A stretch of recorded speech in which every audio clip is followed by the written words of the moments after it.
ഇതാണ് ഗോവയിലെ ബാഗ ബീച്ച്.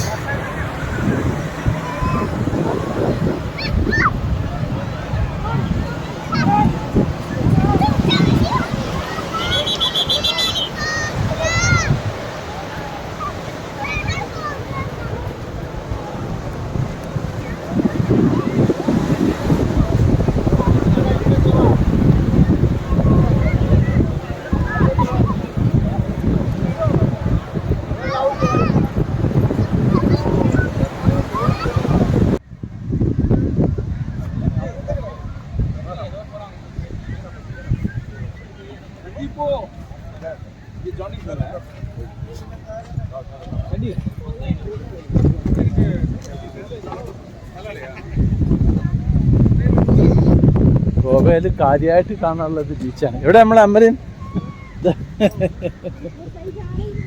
ഞങ്ങള് വേറൊരു സ്ഥലത്തേക്ക് പോകുന്ന വഴിയിൽ ഗോവയിലാണ് ഞങ്ങളെ ഫ്ലൈറ്റ് ഉള്ളത്. അപ്പം ഞങ്ങൾ ഇവിടെ ഒരു ദിവസം ചെലവഴിക്കാൻ വേണ്ടി വന്നതാണ്. ഇതാണ് ബാഗ ബീച്ച്. ഒന്ന് കാണാം. നമ്മുടെ ബംഗ്ലാദേശിലെ ഒരു ബീച്ച് ഞാൻ കാണിച്ചിരുന്നില്ല, ലോകത്തിലെ ഏറ്റവും വലിയ തീരമുള്ള, പിന്നെ കോക്ക് ബസാർ അതിൻ്റെ അടുത്ത് നിന്ന് എത്തൂരട്ടോ. അത് നമുക്ക് ബാക്കി കടലിലെ കാഴ്ച കാണാം.